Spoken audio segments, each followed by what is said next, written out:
сонин содон мэдээллүүдийг хачинжигтэй үйл явдлуудыг шинэ нээлтүүдийг дизайн маркетингийн хүртэл 82.9 шинэ санаануудыг Хөг Тэнгэр радио Бобохос 82.9. Энэ өдрийн мэндийг сонсогч үзэгч та бүхэнд хүргэж байна.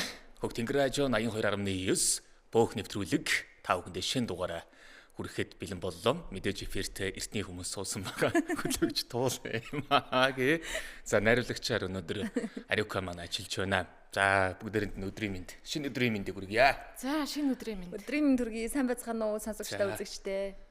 За өнөөдөр поохын дугаарт миний хувьд болохоор бичлэгийг нь олох гэсэн чинь YouTube болохоор нөгөө ийм илүү нөгөө юу гэдгийг мис орсон тэгээд ийм цус нүжтэй ийм зүйл учраас YouTube-ээс цаанаас нь бандчдаг юм байна. Тэгэхээр өнөөдөр зөвхөн энэ шинжлэх ухааны зургийг нь би авчирсан байгаа. Тэгээ энэ нь болохоор дэлхийд хамгийн анх удаага хийгдсэн ийм мис засал юм байна л да. Тэгэхээр хүзүүний нугалмын дээд нугалмын хорт хавдар гэж байдаг юм байна. Йоо. Тэгээ энэ дээд нугалмын хорт хавдрыг урд нь нөгөө ангаахын шинжлэх ухаанд өөр замаар энэ хорт хавдрыг авч ийсэн юм байна. Одоо нармаа гарч гэдэг юм уу те. Эсвэл одоо юу гэдгийг өөр ямар талаар нь зүсэж болмоор байна. Тэр талаар нь зүсэж энэ хүзүүний дээд нугалмын хорт хавдрыг авч ийсэн бол энэ удаад бол нүдний ухархаагаар нь дамжуулаад хорт хавдрыг нь одоо хүзүүний дээд нугалмын хорт хавдрыг авсан амжилттай тохиолдол бол болсон юм байна. Яа, тэгэхээр чи нүдийг авч яхаар яах юм Оо, уу? нүднийг нь хажуугаар зургийг харсан ч нүдний дээр хажуугийн ухархаагаар нь гуусаар дамжуулж тэгээд за энэ хүзүүний нөгөө дээд нугалмынх учраас нүдний ухархаагаар шууд доошогоо чигээр нь ингэж муухаар ярихад чихэж оруулахад гэх муухаар ярьж байгаа шүү. Шууд ингэж шулуу оруулахад хамгийн амар одоо дамжих зам нь нүдний ухархаал юм байна л д. Гэхдээ энэ мис засал урд нь дэлхийд хийгдэж байгаагүй. Хийх боломжтой юу гэдэг үүднээс бол боломжтой юм байна гэдэг таамаг дэвшүүлээд судалж исэн. Гэхдээ зориг нь хүрээгүй яваад исэн юм бэл. Тэгээ энэ удаад бол яг энийг за үнэхээр нөгөө өвчтний бас гар хөлийн үсгээр нь те одоо гомдлог үсгээр нь тэгээд маш залуухан хүн ийм хорт хавдар тусаад тэгээд тэр хүн дээр бол энэ хагалгаа хийгдээд тэг амжилттай болсон.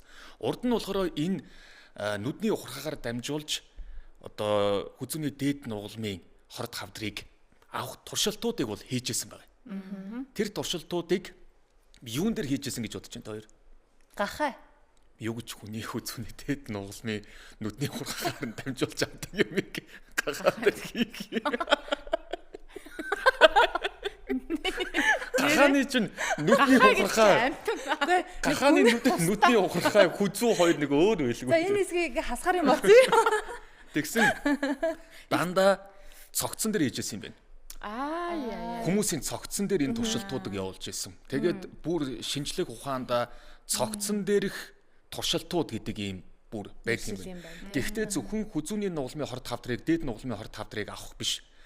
Зарим зүйлүүдийг хүний цогцсон дээр туршдаг юм байна. Амьд хүн дээр хийх боломжгүй. Ягаад гэхээр нөгөө нэг бүрэн гүйцэд 100% 10-20 хагалгааг цогцсон дээр хийж чадахгүй яваад байсан юм байл л дандаа ямар нэгэн алдаа гараад байсан. Тэгээ энэ удаадаа бол энэ одоо дурдах доктор эмч маань багийнхантайгаа цогцсон дээр хэд хэдэн удаагийн маш амжилттай одоо энэ мис ажилтыг хийцсэн юм байл. Тэгээд за одоо хүн дээр хий амьд хүн дээр те. Тэгээд энийг амжилттай болгосон. Тэгээд ер нь хүний цогцсон дээр хийдэг олон туршилтууд одоо ч явагддаг юм байна. Тэгээ ингээд ярих юм бол ер нь жоох айц. Энэ баг ярьчихсан шүү. Тийм. Ер нь ийм юм болцсон. За дэлгэрэнгүй нь болохоор 19 настай өвчтний юм байлээ. Тэгээ хүзүүний дээд нугалмын хорт хавдрыг анх удаа нүдний ухархаагаар нь дамжуулан авсан гэдэг энэ Вашингтон пост сонин дээр гарсан. Тэгээ энэ Мэрилендийн их сургуулийн ангаахын төв гэж байгаа.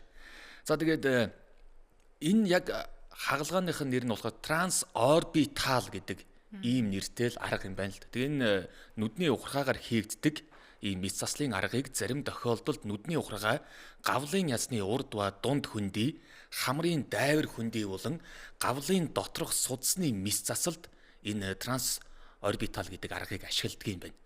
За тэгээд Мэриленд муж улсын оршин суугч Карла Флорес гэдэг 18 настай ийм залуу тэгээд жолооны курс суралцж байхдаа нэг зүйл хоёр харагдаад ихэлсэн юм байна.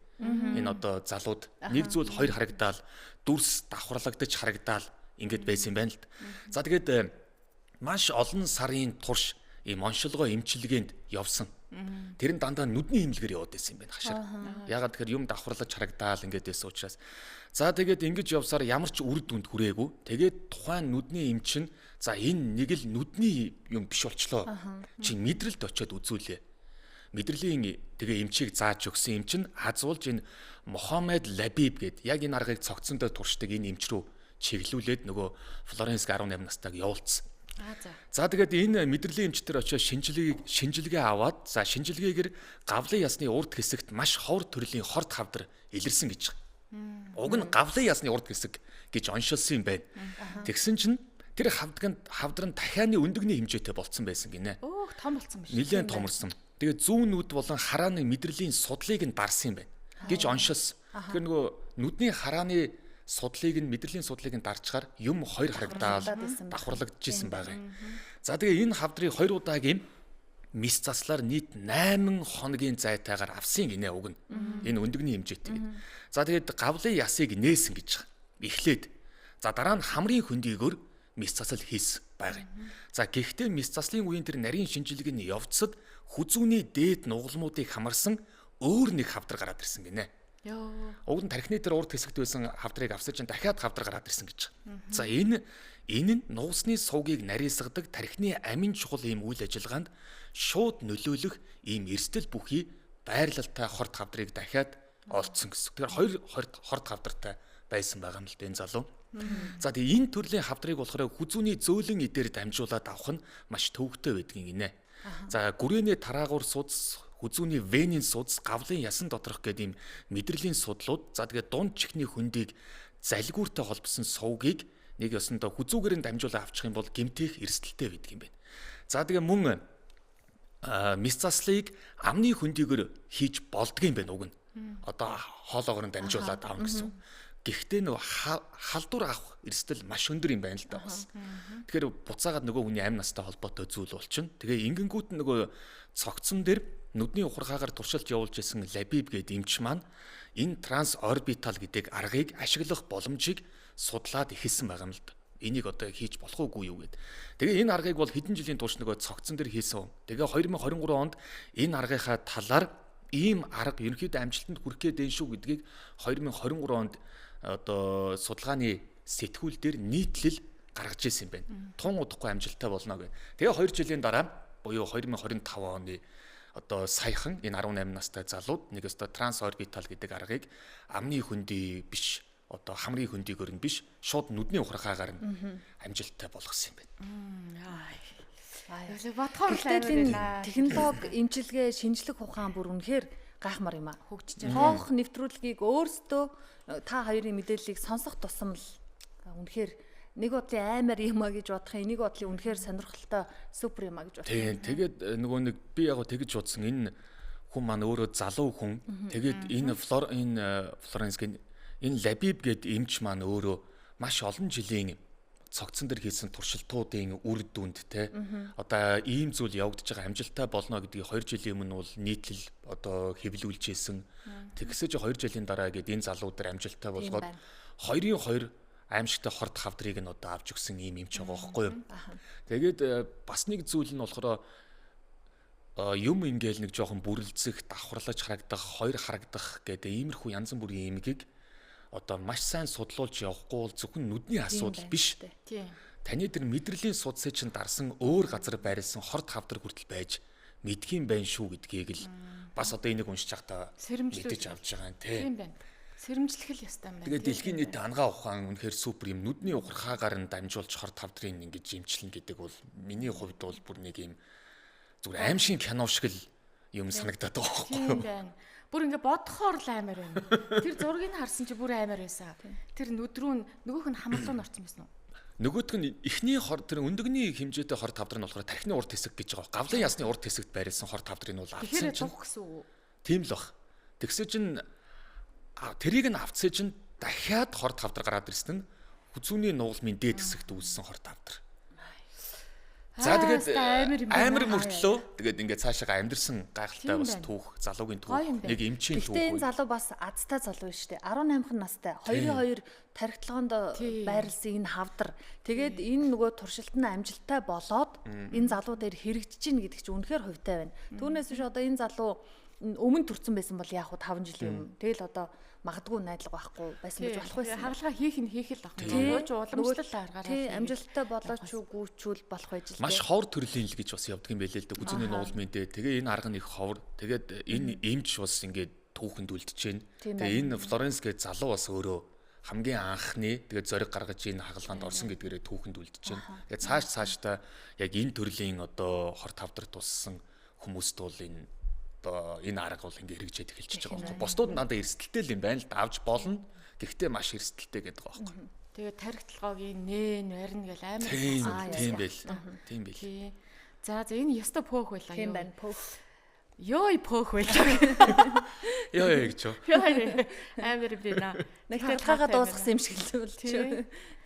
За. Ингээд дараагийн мэдээр үүсэж шууд л ярьчлаа шүү дээ тий. Угаасаа чи бүр дэлгэрүүлээд яриад байсан юм чи. Тэр чигээр нь яриулчлаа шүү.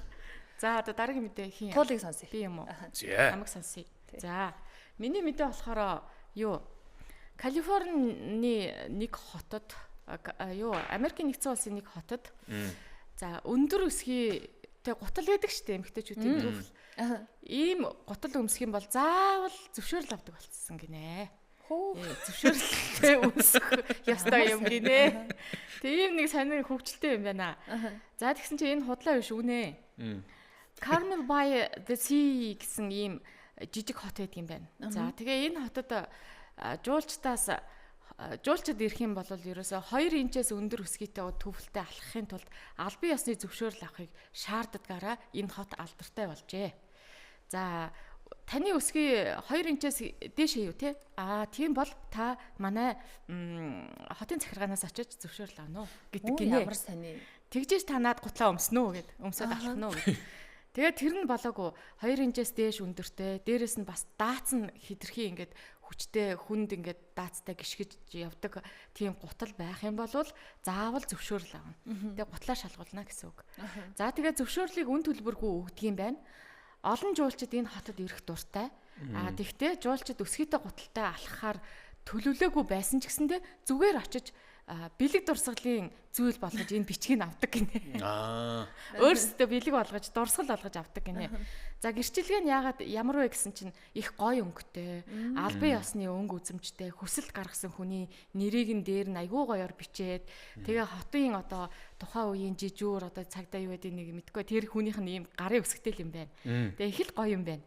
Тэгээд энийг дурсгал болгоод авдаг гинэ. Би ийм нэг хочин яс журамтай хуйлтай газар очиж ирсэн шүү гэд. Үнэн шүү гэд. Тийм үнэн шүү гэд ингээд баталгаажуулж авдаг гинэ. Бүр албаар авдаг гэж байна.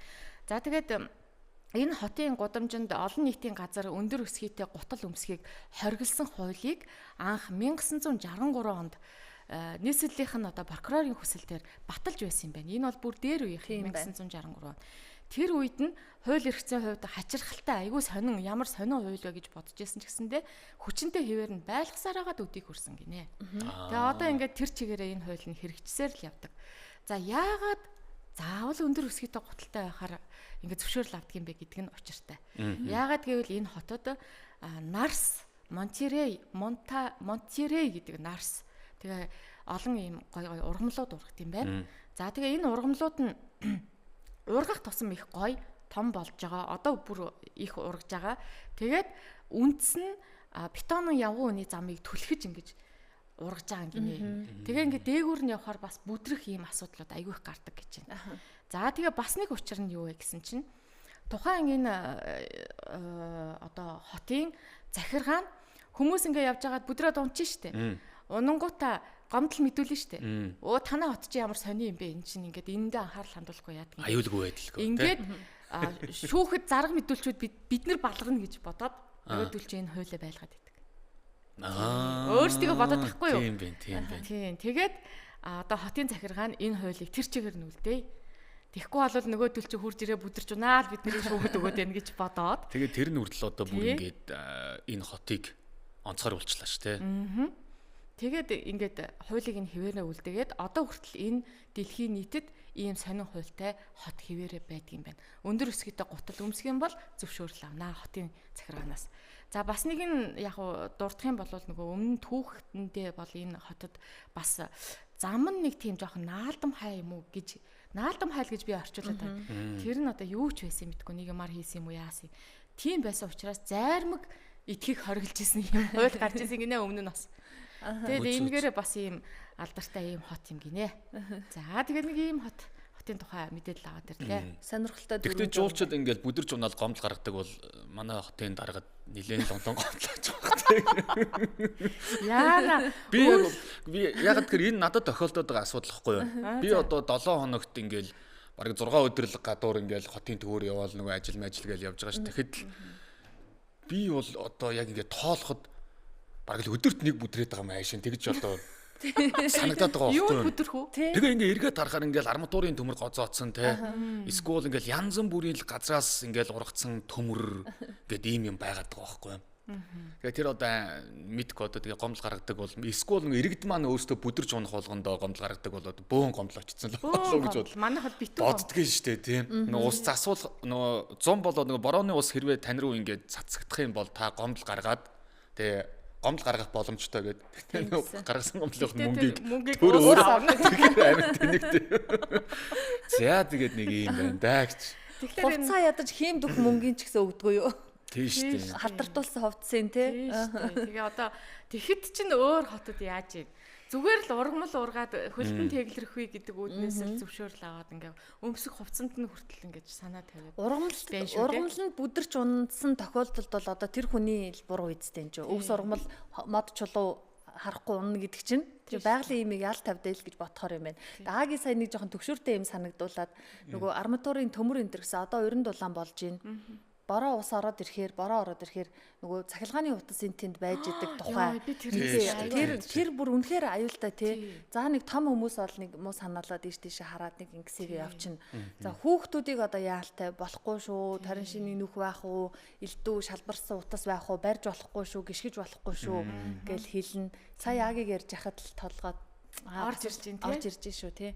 Бүдэрч унах одоо бүр яг үнэндээ дүүрчээ гэж бодоход. Дүүрчээ одоо тэгээд. Цахилгааны утас байвал яана л гэж бодож шүү. Энэ тэнд яг гинт бас тэгж бодогдож шүү дээ. Одоо би хэрвээ бүдэрх юм бол бүдэрнэ л дээ.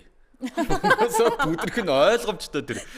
Бүдэрсэн одоо юунд бүдрүү гэдэг болгоныгоо ингээд зургийг дарж баталгаажуулж агаад нэг поохороо оруулал бас сони юм байна гэж бодлоо. Байгуулс били явж байгаа юм шиг. Баг ингээд 10 за ганц 2 зураг нь хайшаа 10 20 бүдэрсэн объектуудынхаа зургуудыг оруулах юм бол юу байна уу тий юу байна уу гэдэг сони юм байна гэж. Яг гинтл тийм хөгжилтэй юм бод. Тэгээ би бас бодлоо. Манай Монгол эмэгтэйчүүд ямар авьяастай гоё явд юм бэ? Өсгийтэй гуталтай бүдэрдэг их олон замн дээр ингээл алхаа явчихдаг үстэй. Тийм.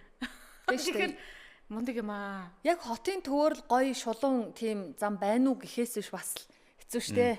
Тий. Өсгийтэй гуталтай тэгээ яваад байна шттэ. Ааха. Тэгээд одоо энэ хотын тий үеийн хотын удирдлагуудад ингээ хадаж хэлэхэд наад мэт юм хараамуутай хүмүүс чинь юм харахгүй бүтрээд байна. Тэгээд ингээ гой болгож өгмөр байна. Нэрэ гинт тийм юм санд орчлоо. Үнэхээр нөгөө нэг хараа өндөр муутай хүмүүс бол одоо би бүр ингэж боддог байхгүй юм. Энэ бүр харалган хүмүүс байна штэ тий. Одоо тусгай хэрэгцээтэй энэ хүмүүс нэр яаж явдаг юм болоо гэд. Энд дэр би бас айгүй эмзгэлдэг байхгүй юу. Зүгээр мань үе чиг яг ингээд харааж өндөр муутай ч гэсэн бас эн чин учиртай штэ тий. Тэр хүмүүс ингээд яаж явж байгаа болоо гэж бодохоор л айгүй хэцүү. Би одоо ингээд заримдаа яг муухай биш яг хүмүүс ингээд ярихаа юм муухай ингэж хэлэх баг. Гэтэ надад бол муухай санагддаггүй. Би заримдаа ингээд нүдэ ханаад хэсэг ингээ 10 ч юм уу 20 алхаж үздэг байхгүй юу. Бүр албаар. Тэгэхээр надад амар санагдаад байгаа байхгүй юу. Ингээл бүр ингээд юу ч байхгүй. Тэгэл өөрийн мэдлгүй нүдэ нээдэг. Айцаасаа болоод. Тэг яг хүмүүс маань ингээд яг та хэрвээ ингээд энэ хүмүүсийн зовлон мэдэхгүй бол те бүр нүдэ ханаад нэг 20 алхаад үзтээ те эвгүй ер нь чадахгүй юм байлээ. амар айцтай. Хүүхний толгой тэгээд янз янзын л бодол орж ирнэ. Тэрийг харин илэрхийлдэггүй юу л гэдэг л байгаа гэж боддог. За ингээ хэлэлцүүлгийнхаа дараагийн юм ээ. Бүх хэлэлцүүлэг болчихлоо. За дараагийн хэлэлцүүлэг энэ бас шинэ үеийн техник технологитой холбоотой л бас гоё мэдээлэл байна. Нэг бодлын үр дүн нь гоё гэсэн үг. За Америкт болсон үйл явдал юм байна. Загасчин дроноор хүүхдийн ам аварчээ. За Америкийн загасчин далайд хөвж явсан бага насны охиныг дрон ашиглан аварсан байна. Дрон ашигласан. Яасан гэхээр за одоо энэ загасчин Эндрю Смит энэ сарын 15-ны өдөр Флорида мужийн Форт Пикенс далайн иргэн ойролцоо камертаа дрон нисгээд акул хайж исэн байна л да. Уг нь бол зорилго нь өөр исэн байх нь. Акул хайж исэн чи далайн давлгаан донд хүүхэд явж байгааг харсан байх нэ. Тэгээ энэ хүний хувьд бол одоо шок үсттэй. Акул хайгаа явж исэн чинь далайн давлгаа дотор хүүхэд байж идэг. За тухайн үед охин тусламж дуудаад хашгирч исэн гин. Тэгээд усанд энэ загасчин өөр усанд сэлж чаддгүй Смит гээд. Яаравчлаа далайн ирэг дээр хөвтөж байсан хөвүүрийг дронтойгоо холбоод охины зүг нисгсэн юм байна. Одоо яадаг юм хажиж аваад дээрэс нь унгаахан л дээ. Тэгээд далайн давлгаа салхихтэй байсан учраас эхний оролдлого амжилтгүй бүтлгүүцсэн байна. Тэгээд дахиад мэдээж энэ хүүхэд тэмцэж байгаа юм чинь дроны явуулсан азар харин хоёр дахь оролдлого амжилттай болж тэр хөвүүр охины дээр унж охин тэр хөвүүрээс зуурч авч тэгээд тэр үед ярьсан чинь ингээ би бэрчигээд байна. Тэр үед аврах одоо алт гэдэг юм уу юу гэдэг ирээд охиныг эсэн минь аварсан гинэ. Тэгээд ийм санамсаргүй үйл явдлаар хүүхдийн ам аварсан байх нь. Тэгээ үүнээс хойш одоо сүүлд өгсөн ярьцлагада охины аав нуцаар ярьж баярлсан талархснаа илэрхийлсэн, загтал хүлээж авсан гэд мэдээж талархах нь ойлгомжтой. Түүнээс гадна энэ далайчин иргэд ямар дрон ашигласан бай? Дроныг юу нь яаж жолооддөг юм бэ? Яаж сурах уу гэсэн зурс асуулт чатууд их ирсэн гинэ. Тэгээ дроны тухай хүмүүс их сонирхсон байна. Тэгээ зүгээр нэг одоо зураг дүрс авдаг биш. Зүгээр нэг юм хайдаг, хардаг биш. Зөөдөг. Одоо ингээд зүг ашиглаж чадах юм бол хүний аймаа аварсан байх нь тэр бүдгээ зураг дүрс гараад ирсэн. Тэгэд ингээд юм хөгжин гэдэг нэг талаараа бас сайхан юм аа. Гэхдээ энэ хүүхэд одоо яаж байгаа юм бэ? Тэгээ бүр гайхмаар байгаа. Энэ хүүхэд тэр хол газар явсан гэдэг чинь сэлж чаддаг байсан юм уу? Одоо хөвөл явчихсан да. Найзуудтайгаа далайд орж исэн юм байна. Тэгсэн чинь далайн давлгаанд цохигдоод цаашаа ганцаараа татахтаа тасраа явцсан байх нь. Тэгээ бас азтай байгаа эцэд үнэхээр тэмцээд тэр дроныг олж харталж ивчихгүй ингээ хөрхий тэмцээд байж исэн гэдэг чинь үнэхээр энэ их хөлгөө их усан дотор тэгээ цаашаа явсан бол яана вэ? Азтай хөхтэй. Энэ хүн ч гэсэндээ дрон байж байдаг. Дээрээс нь хөвүүр байгаад бас сайн жолоодож чадаад энэ хүүхдийн дээр онож унна гэдэг чинь хөвөрч одоо тэгэл хөнгөн л юм байгаа шүү дээ хийсэл явчихдаг юм уу яа тийм. Бас үнэхээр дээ шүү дээ. Ур чадвар нь байна тийм. Бас чадвар байна үнэхээр. Тийм байна. За бас л их сонир мэдээ шүү. Монголоор бол одоо нөгөө усуу хувьтай хүүхэд одоо тэг их ус уусангүй их ус уусан болж ийх байж тий. Тэгээд амьдралын усыг уух хувьтай усуу хувьтай гэсэн юм. Тэгээд шууд далаа живжсэн болохоор тэгээд нэг зүйл нь надад бас сонир санагдаж байна. Энэ дрон өдрөдөө акул хайжсэн нөхөр өөрөө сэлж чаддаг гэхээр бас л зөрөгтэй тий. Акул хайгаад байдаг. Яаж акул хайгаад байгаа? Эсвэл яг далайн ирэх дээрээс дрон жолоодод. Өөрөө зөвхөн дронч нь байсан баг. Магадгүй. Тий. Тэгээд тэр цаана нь яг нөгөө сэлдэг, агнадаг хүмүүс нь л айгуул тэр хөлөг онгоцон дээр байсан баг л да. Нэгээс бол далайчид бол өөрсдөө сэлж чадахгүй далайчин гэж одоо байхгүй илгүй дээ. Тэгэхээр нөгөө нэг техник технологи хөгжчихөөрөө яг харахгүй нөгөө далайчдад бас нэг ийм бидэрт нөгөө зураглаач, найруулагч гэж хэрэг болдог шиг далайчдад бас нэг дрончин хэрэг болдог болцсон юм байна л да. Тэгээ юм зүгээр ярьж чаддгүй те энэ гадны мэдээг өөрсдөө холбоод одоо 100 болоод аялал зугаалгад явангуут манаахан гол дээр нуурн дээр бүр хийлдэг гудсан дээр гараад нуур руу орчдөг гэж байгаа шүү дээ. Тэгэхээр нэг дрончонтой яваараа гэж юу? Гүү. Тэгэхээр чин тэгээд манайх ингээд аврыг гэхээр чин нуурын голд байгаа хүнийг авраад очиод нисдэг тэрэг байдаг ч юм уугүй ч юм уу. Яг ирээч үгүй ч гэдэг шиг эрсдэлтэй үнэхээр тийм явдал болдог гэж байгаа шүү дээ. Хийлдэг гудсан дээр хүүхдүүдээ ингээд тоглуулж яадаг. Нөгөөх нь салхин тугдаа цаашаа явчдаг. Ус нь хөлгөө болчдаг. Сэлж очиж чаддгүй. Тэгээ нөгөөд чинь мэдээ зориулт юм биш юм чи. Аврах багийнхан мэдээж байгаль ах л та. Тэгтээ миний бодлоор хол нууранд зүгээр ил ингээд яг хөө ингээ орхигдоод гол руу ингээ хөвөө явсан нас илүү доошоо унуулын анаал гэдэг амар. Ер нь яаж ч тэг хүн болгон гол ус руу орохоор ч манайхан ч нэгэл хүний тоогоор хийлдэг хантаас гаргаж ирээл байдггүй штэ. Тэгэл дундаа гэр бүл дундаа нэг хийлдэг юу ч юм уу нэг тиймэрхүү л байдалтай явдаг. Тэгээ оройн унтаа төгдөг гэж байгаа хийлдэг гудсан дээрээ юунд нууранд очоод тэгэхээр чин эн чин нууран дээрээ юу? Тий. Тэгэхээр тэр чин олсоор уйдгэл байлгүүдээ одоо бодвол ingөөхөн шүнэн салхинд хийсээд нуурын гол наа чи хүү байлгүүдээ юм аа. Үнэ. Ийм сэрэмжлүүлэг явдаг штэ 100 болохоор. Хийлдэг гудсан дээр битгий яваа. Хийлдэг гудсан дээр гэр бүлээрээ бөөнөрөө гарцсан туулгалаар явж байгааг хараагүй юу? Үгүй. Яг хөө хийлдэг гудсан дээр унтна гэдэг ч юм уу. Үгүй унтаа дүгдэг гэсэн харин. Ямар сони юм. Энэ сони. Хийлдэг гудсан дээр битээ унтцгааж байгаарай шүү. Хийлдэг гудсан дээр зүгээр газар дээр унтаж болно. Нууран дээр унтаж болохгүй. Нууран дээр унтаж болохгүй шүү. За тэгээд дрон байхгүй шүү. Өндөрлөе доо тий. Өндөрлөе доо. За тэгээд сэрэмжлүүлгээр өндөрлөө. Тэгээд та бүхэн мэдээж яг нөгөө 100 болж гин аял зугаалгыг дагаад олон одоо асуудлууд сэрэмжлүүлгийг бүх газраас гаргаж идэг онцгой байдал нийслэлийн цагдаа, орон нутгийн цагдаагийн байгууллага, эрүүл мэндийн гэл бүх байгууллагаас гаргадаг учраас та бүхэн энэ мэрэгжлийн байгууллагуудаас гаргаж байгаа зөвлөгөөг бид нар бол одоо чадхаараа радиогоор нэвтрүүлгүүдээр дамжуулж та бүхэндээ хүргэх болно. Бидний бас нэг үүрэг юм. Тэгэхээр та бүхэн энэ тал дээр бас анхаараарай гэж хэлмээр юм. Тэгээ Похын энэ удаагийн дугаарт хамтдаа байсан. Маш их баярлалаа. Өнөөдрийн хувьд бол ангаах юм шинжлэх ухааны шин одоо нээлт шахуу зүйл. За тэгээд мэдээж энэ дроноор хүүхэд авардаг. За тэгээд туулагч юм. Санитар сонирхолтой өндөр өсгийтийн хууль те. За энэ мэтчлийн зүйлүүдийг та бүхэнд хүргэлээ. Тэгээд дараагийн дугаар хүртэл баяртай. Өнөөдрийн эфирт хөтлөгч Эма Туул Агийн хариулагчаар Ариука ажиллаа. Баярлалаа.